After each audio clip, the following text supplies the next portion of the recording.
Welcome guys, हम आ चुके हैं वहाँ जहाँ बनता है रेशम के कीड़े से रेशम। पूरी Bombardier. एक्सपीरियंस बहुत खास रहने वाला Yes, है।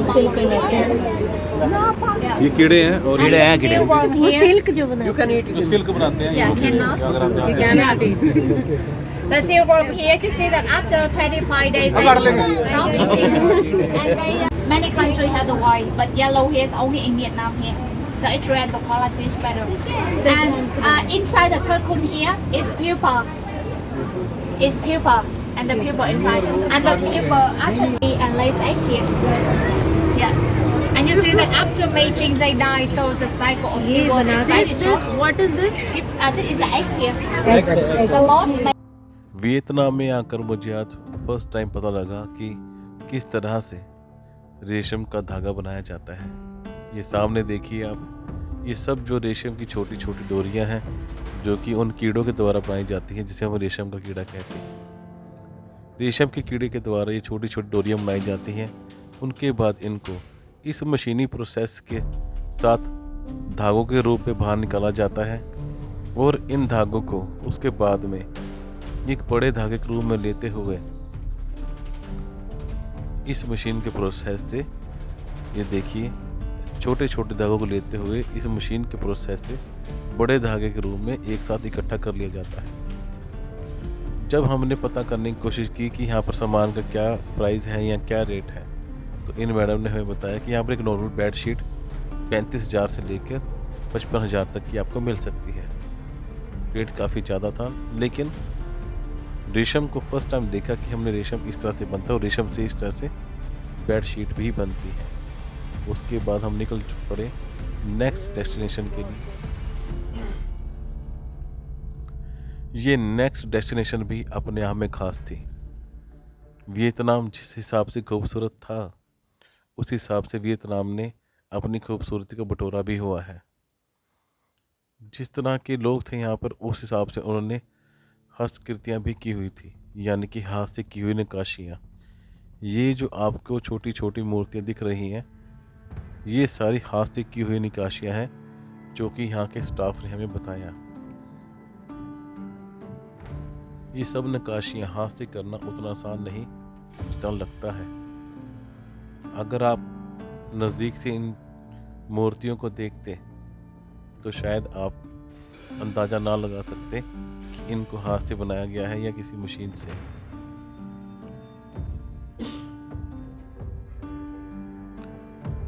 ये मूर्तियाँ अपने आप में खूबसूरती बटोरे हुए हैं। जब हम मॉल के अंदर आए, यानी कि जो इनकी एक शॉप थी बहुत बड़ी, उसके अंदर आने के बाद हमें पता लगा कि यहाँ पर सिर्फ मूर्तियाँ ही नहीं बनाई जाती और भी काफ़ी खूबसूरत चीज़ें भी तैयार की गई हैं। ये अक्सर आपने देखा होगा, जो जिम्नाइज हैं, जो स्टोन्स होते हैं जो हाथ में डाले जाते हैं, उनसे रिलेटेड भी कुछ चीज़ें यहाँ पे बनाई जाती हैं। उन्होंने बताया कि जब पत्थरों को काटा जाता है, उनके बीच में से भी ये चीज़ें निकलती हैं। उसके बाद ये लाफिंग बुद्धा, जो हमें बताया यहाँ के स्टाफ ने कि ये सब चीज़ें हैंडमेड हैं, हाथ की नक्काशी से बनाई हुई हैं, मशीन की नक्काशी से नहीं। तो मैं देख के इनकी हाथ की कलाकारी को हैरान रह गया, क्योंकि अगर आप सामने से इन चीज़ों को देखें तो आप भी मेरी तरह से हैरान रह जाएंगे, क्योंकि इतना आसान नहीं है चीज़ों को हाथ से बनाना। इतनी खूबसूरती दी गई है इन चीज़ों को कि आप देखिए तो हैरान रह जाएं। इन सब चीज़ों को हाथ से बनाना शायद ही कोई आसान काम होगा।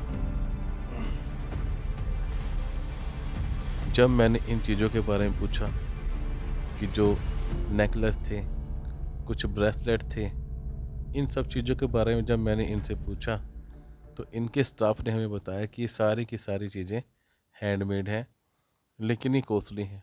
अब ये शायद हैंडमेड हैं या नहीं, ये एक अलग चीज़ है, लेकिन जब आप इनको देखेंगे तो नो डाउट आपको लगेगा कि हाथ से बनाई हुई चीज़ें हैं।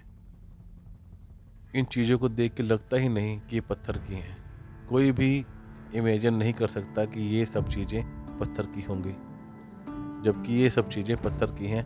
यहाँ जो भी आपको नेकलेस दिख रहे हैं, जो भी मूर्तियाँ दिख रही हैं, किसी भी तरह की मूर्ति, किसी भी तरह का ये सामने जो फ्लावर पॉट है, या फ्लावर्स दिख रहे हैं आपको, ये सब पत्थर की नक्काशी से भरा हुआ है।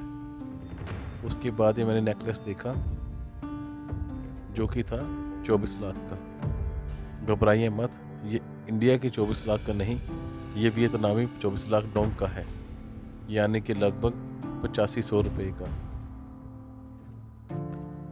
अगर हम इंडिया के हिसाब से उनको कन्वर्ट करते हैं तो 8500 रुपये बनते हैं इंडिया की, यानी कि 8500।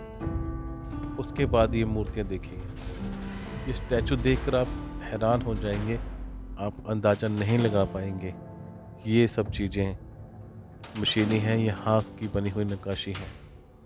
ये देखिए, इनके अंदर छोटे छोटे स्टोन्स हैं। जब पत्थर को काटा जाता है तो उनके अंदर से छोटे छोटे स्टोन्स निकलते हैं। ये सब जो उनके अंदर से निकलने वाले स्टोन्स हैं, उन सब से इनको सजा करके बनाया गया है। ये सामने आप जो देख रहे हैं, ये सब कुछ पत्थर का है, कुछ भी ऐसा नहीं है जो प्लास्टिक से बनाया गया हो। ये सारी की सारी कलाकृतियाँ जो पत्थर की आप स्टैचू देख रहे हैं, जो मूर्तियाँ देख रहे हैं, ये सब की सब पत्थर की हैं। तो मैं देख के हैरान रह गया कि क्या इतनी खूबसूरत चीज़ों को बनाना हाथ से आसान होगा। और जब मैं वियतनाम में आया तो मैं अचंभित रह गया, और एकदम से ये मेरे लिए एक नई चीज़ थी। और जब मैंने इन सब चीज़ों को देखा तो मैं हैरान हुआ कि ये अपने आप में खास है। और जब ये ड्रैगन देखा जो कि बताया गया है मुझे हाथ से बनाया गया है, मैं हैरान रह गया।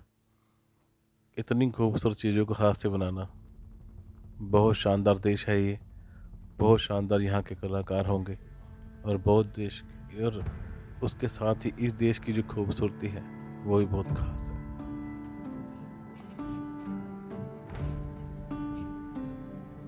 ये जो सब चीज़ें आप देख रहे हैं, ये सब की सब हैंडमेड हैं, और सब की सब नक्काशी से बनाई गई हैं, और ये सारी की सारी पत्थर से। और ये देखिए, सबसे खूबसूरत चीज़ मुझे यहाँ पे लगी, नक्काशी तो एक अलग जगह है इस मूर्ति में, जो कि मूर्ति कम से कम 6 फुट की है, यानी कि एक तरह का ये फ्लावर पॉट बनाया गया है, जिसे हम कह देते हैं ना कि सजावट के लिए बनाया गया फ्लावर पॉट है। लेकिन इसके अंदर एक खासियत बताना चाहूँगा आपको कि इस 6 फुट के फ्लावर पॉट में एक भी जोड़ नहीं है, यानी कि सारे के सारा बेजोड़ है। और इस सामने देखिए मूर्तियाँ, कोई भी मूर्ति आप यहाँ देखेंगे, आपको कोई भी मूर्ति यहाँ पर जोड़ की बनी हुई नहीं लगेगी, सारी की सारी बेजोड़ है, यानी कि एक भी जोड़ इनके अंदर नहीं मिलेगा आपको। ये सब की सब मूर्तियाँ हाथ से बनाई गई हैं, पत्थर से, यानी जिसे हम संगमरमर का पत्थर कह देते हैं, ये अलग अलग पत्थर कह देते हैं। कुछ मूर्तियाँ यहाँ पर बनाई गई हैं संगमरमर के पत्थर से, और कुछ मूर्तियाँ बनाई गई हैं कुछ अलग पत्थर से, कुछ ग्रेनाइट से है, कुछ अलग पत्थर से। सब पत्थरों के मुझे जैसे कि मान लीजिए, सब पत्थरों के बारे में मुझे जानकारी नहीं है, मैं इसलिए आपको नहीं बता सकता, लेकिन जिन पत्थरों के बारे में मुझे जानकारी है मैं 100% आपको बताऊंगा। ये कॉलोनी बनाया गया है जो कि बहुत शुभ माना जाता है घरों के बाहर। जब भी आप आएंगे वियतनाम में घूमने के लिए या थाईलैंड में घूमने के लिए, तो आपको बड़े बड़े जो एरिया हैं उनके पास ये सबको दिखेगा आपको।